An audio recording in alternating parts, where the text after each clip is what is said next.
We're back with another newscast this week, and we have a short but busy week coming up. Next Saturday will be Mr. and Miss DHS in the gym.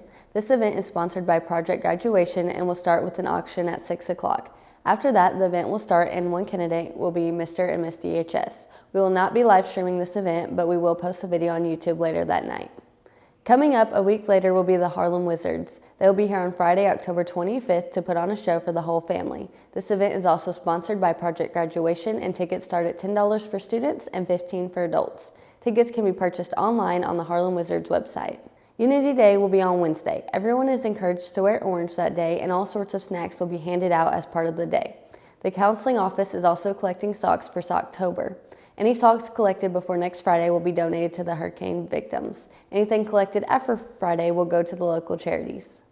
One last reminder that Picture Retake Day will be held on October 24th. Interstate studios will be set up in the gym for anyone that needs to retake their pictures or wasn't here for the first time they were here.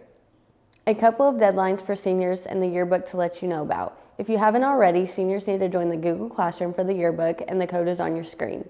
Pictures, quotes, kindergarten, and baby pictures all need to be turned in by January 10th. If you're early outing at the end of the semester, please have everything turned in by the time you leave. And finally, we will be getting out of school early on Thursday for parent-teacher conferences. Students can come visit with teachers from 3 o'clock to 7 that night, and there will be no school on Friday. And that's news and announcements for this week. Now time for sports. Thanks for starting with baseball this week, and the Dons started the week with a game on Tuesday against East Carter. It was a good night as the Dons picked up another win by 7-3. They played Puxico here at home last night, and here's the score of that game. They'll play Clearwater tonight, and they'll finish the fall season next week in the OFC tournament. They received the 3rd seed in the tournament and will play Naylor on Monday in the first round.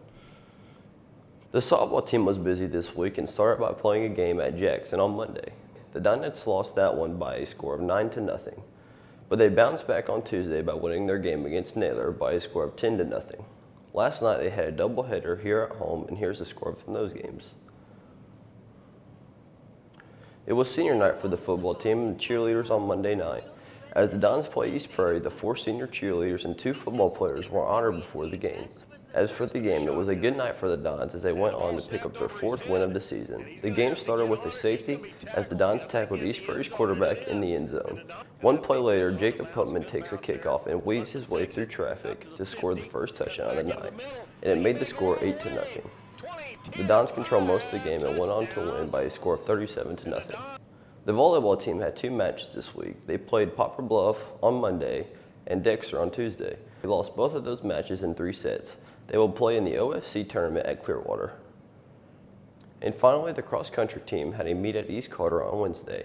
On the boys' side, Waylon Kelly took 9th, and on the girls came in 2nd as a team, with Mila Scrimshaw placing 6th, Macy Manus placing 10th, and Carson Haygood placing 13th. And that's the sports for this week. Time for your weekend weather forecast. Enjoy the weather this weekend. It looks like it might be the last time we see temperatures in the 80s for a while. It'll be sunny both days with the highs in the mid-80s. Some big changes come on Monday, with the high of only reaching 66 under partly cloudy skies. That's the newscast for this week. Thanks for watching and have a great weekend.